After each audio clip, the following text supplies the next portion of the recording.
हे student, welcome once again. बच्चों, इस video में हम लोग क्वेश्चन नंबर 2 सॉल्व करेंगे, एक्सरसाइज 4A का। ये भी क्वेश्चन नंबर 1 की तरह ही है। बस वहाँ पर आपको देखो एक्स और वाई की वैल्यू दे दी रहती थी। ज़्यादा से ज़्यादा आपको जो सी का वैल्यू था यानी ए और बी का वैल्यू पता था, बस जो सी है वो वहाँ पर गैप कर देता था। लेकिन इस बार क्या क्या है ना कि आपको कई जगह पर आपको क्या दिखेगा कि यहाँ पर वाई है और सी है, लेकिन एक्स की वैल्यू नहीं है। उसी तरीके से यहाँ पर एक्स है और ये सी है, वाई की वैल्यू नहीं है। शायद अगर आपने क्वेश्चन नंबर 1 वाला वीडियो नहीं देखा होगा तो जो मैं बोल रहा हूँ ना वो आपके पल्ले नहीं पड़ रहा होगा, आपके सर के ऊपर से जा रहा होगा। तो अगर आपने क्वेश्चन नंबर 1 का वीडियो नहीं देखा तो जरूर देख लेना। उसका लिंक आपको नीचे डिस्क्रिप्शन बॉक्स में मिल जाएगा, जहाँ पर जाकर के केवल आपको ऑल वीडियोस ऑफ चैप्टर 4 वाले लिंक पे क्लिक करना है। इस चैप्टर के आपको सारे के सारे वीडियोस मिल जाएंगे जो मैंने पहले बनाए हैं और जो मैं आगे चल कर बनाऊंगा वो भी। ठीक है, तो चलिए अभी स्टार्ट करते हैं। मैं आपको एकदम सिंपल मेथड में समझा देता हूँ कि इसको आपको कैसे सॉल्व करना है। बाकी 1 वाला देख लेना, तब ये और इसे समझ में आएगा। बाकी समझा दूंगा, चिंता मत करो। अगर आपने नहीं भी देखा है तो भी आपको थोड़ा थोड़ा तो समझ आ ही जाएगा। आइए कॉपी में चलते हैं।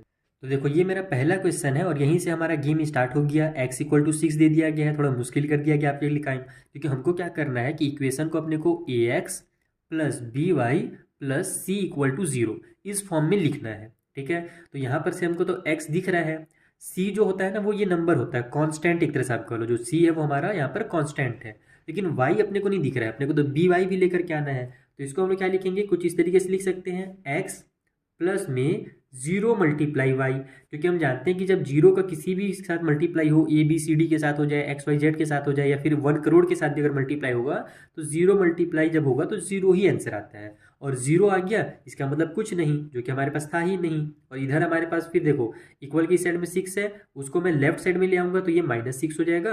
और इक्वल की इधर मेरे पास केवल 0 बचेगा, कुछ नहीं बचा, यानी कि वहां पर हम लोग 0 लिख सकते हैं। तो हम लोग इस वाले इक्वेशन को कुछ इस तरीके से लिखते हैं। फिर मैं आपको एक बार और समझा देता हूँ। हमको क्या करना है कि जो हमें दिया हुआ है ना, इससे a x plus b y plus c equal to 0 के फॉर्म में लिखना है पहले तो एक्स का वैल्यू अपने को दे ही दिया है, सी के लिए हमारे पास नंबर है ही पहले से, वाई के लिए यहाँ पर कुछ नहीं था, तो वाई को अपन 0 मल्टीप्लाई वाई लिखेंगे, क्योंकि 0 वाई जा 0 हो जाएगा हमारा। तो यहाँ पर हमारे पास वाई का वैल्यू 0 ही तो है, कुछ तो है ही नहीं। तो हम लोग लेकिन उसको लिखेंगे इस तरीके से, क्योंकि जब हम लोग लिख पाएंगे ऐसे तभी तो फिर हम लोग बताएंगे ना कि ए की वैल्यू देखो यहाँ पर से हमारे पास कितना है। तो एक्स से बगल में क्या छुपा हुआ है, एक्स से बगल में 1 छुपा हुआ है, क्योंकि 1 के एक्स से मल्टीप्लाई होता है तभी हमारा एक्स आता है। तो यहाँ पर से हमारा जो ए का वैल्यू होगा वो 1 हो जाएगा। बी देखो, ये बी है और ये वाई है, तो बी का वैल्यू हमारे पास कितना है, 0 है, क्योंकि अगर बी का वैल्यू 0 होगा तभी वाई का वैल्यू भी 0 होगा। और वाई का वैल्यू 0 ही है, क्योंकि हमको दिया ही नहीं गया है यहाँ पर। तो बी इक्वल टू हमारा 0 हो जाएगा। और जो सी है, तो सी की वैल्यू हमारे पास यहाँ पर -6 हो जाएगी, तो सी इक्वल टू -6 कर दो। ये आपका हो जाएगा यहाँ से आंसर। सिंपल सा क्वेश्चन है। अगर आपने 1 वाला देखा होगा वीडियो तो ये आपको तुरंत समझ में आ गया होगा, नहीं देखा तो जरूर देख लेना। चलो अब सेकंड वाला जो क्वेश्चन है उसे सॉल्व करते हैं। तो देखो, ये हमारा सेकंड नंबर का क्वेश्चन है। पहले जो हमारे पास क्वेश्चन नंबर 1 में क्वेश्चन दिए रहते थे उसमें हम लोग डायरेक्ट ए बी सी की वैल्यू लिखते थे। यहाँ पर हम देखो, इधर भी एक्स है इधर भी एक्स है, तो अब क्या किया जाए। हम लोग तो जानते हैं कि इक्वेशन में केवल एक ही बार एक्स आता है, तो हम इसको आपस में सॉल्व करेंगे। पहले तो इसको सबको इधर ले आते हैं, तो ये मेरा हो जाएगा 3x। ठीक है, ये जो हमारा x था इधर प्लस में था, ठीक है, यानी इक्वल के राइट साइड में देखो, इसके बगल में क्या साइन है, कोई साइन नहीं, यानी कि प्लस की साइन है, तो ये प्लस में था, तो इधर आकर के ये -x हो जाएगा। उसके बाद मैं ये -y को लिख देता हूँ, और ये जो मेरा -1 था इक्वल के राइट साइड में, ये इधर आकर के +1 हो जाएगा। अब इक्वल के उस तरफ से हमने दोनों को उठा करके ले आया है, इस x को और 1 को ले आया है, तो कुछ नहीं बचा, तो हम लोग इधर क्या करेंगे, 0 लिख देंगे। अब देखो 3x में से मेरा 1x माइनस हो जाएगा, क्योंकि x इसका मतलब 1x है, तो मेरे पास बचेगा 2x। उसके बाद ये -y हो गई और ये +1 हो गया, इक्वल के उस साइड में 0। अब देखो मेरा ax by और ये c के फॉर्म में आ गया।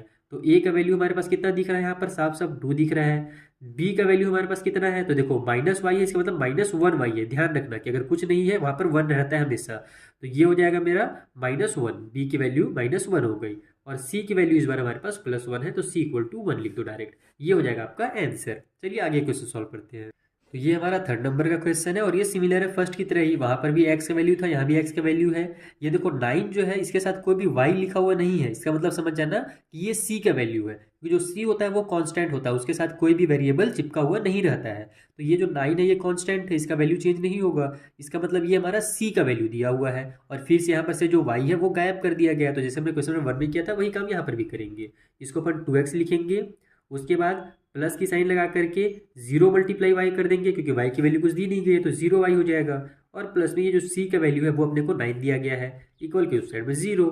तो a का वैल्यू यहाँ से निकल गया 2, b की वैल्यू निकल गई यहाँ से 0, और c की वैल्यू निकल गई 9। तो बहुत ही सिंपल क्वेश्चन था थर्ड वाला। चलिए आगे क्वेश्चन फोर्थ वाला सॉल्व करें।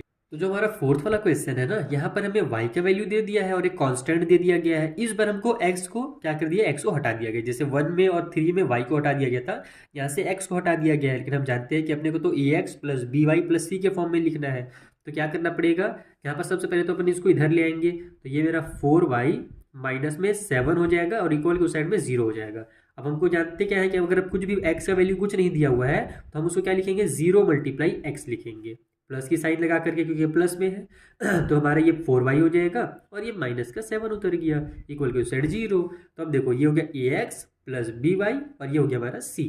तो a का वैल्यू यहाँ से हमको साफ साफ दिख रहा है, 0 निकल गया। b का वैल्यू जो है वो प्लस में 4 है तो केवल 4 लिख दो, और c की वैल्यू जो है हमारी -7 हो गई।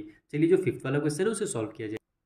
ये हमारा फिफ्थ नंबर का क्वेश्चन है, जहाँ पर x और y दोनों दिया गया है। पहले या तो x था तो y नहीं रहता था, y रहता था तो x नहीं रहता था। इस बार दोनों है और यहाँ पर ये जो c की वैल्यू है वो भी दे दी गई है, तो उसको इधर ले आओ। ये हो जाएगा हमारा x प्लस वाई माइनस में 4, इक्वल के उस साइड में कुछ नहीं यानी कि 0। ठीक है, अब यहाँ पर हमको पता है कि अगर कुछ नहीं है तो एक 1 छुपा हुआ है, क्योंकि 1 का x से मल्टीप्लाई होगा तभी 1x आएगा। यहाँ पर भी 1 है तो 1 का मल्टीप्लाई y से होगा तो 1y आएगा। तो यहाँ पर हमारा a का जो वैल्यू है वो एक्चुअल में 1 है, b की भी जो वैल्यू है वो इक्वल में 1 कर दो, क्योंकि यहाँ पर 1 छुपा हुआ है, और जो c का वैल्यू है वो हमारा -4 हो जाएगा। ठीक है, एक सेकंड यहाँ पे माइनस कर देता हूँ ना, थोड़ा सा अच्छे से नहीं दिख रहा, बस समझ जाना कि c इक्वल टू मैंने -4 लिखा है। तो ये फिफ्थ वाला हो गया। चलिए अब जो लास्ट वाला हमारा क्वेश्चन है उसे सॉल्व करते हैं, 6 नंबर वाला। इसमें कितना दिया हुआ है अपने को, x/2 लिखा हुआ है, फिर माइनस y/3 इक्वल के उस साइड में 1/6 और प्लस में y। ये हमारा क्वेश्चन है। अब देखो इसको कैसे करेंगे, तो हमारे ये फ्रैक्शन के फॉर्म में आ गया। क्वेश्चन नंबर 1 मैंने आपको समझाया था कि फ्रैक्शन के फॉर्म में आ जाए तो उसको पहले सॉल्व कर लो। तो हम लोग यहाँ पर इसको सॉल्व करेंगे।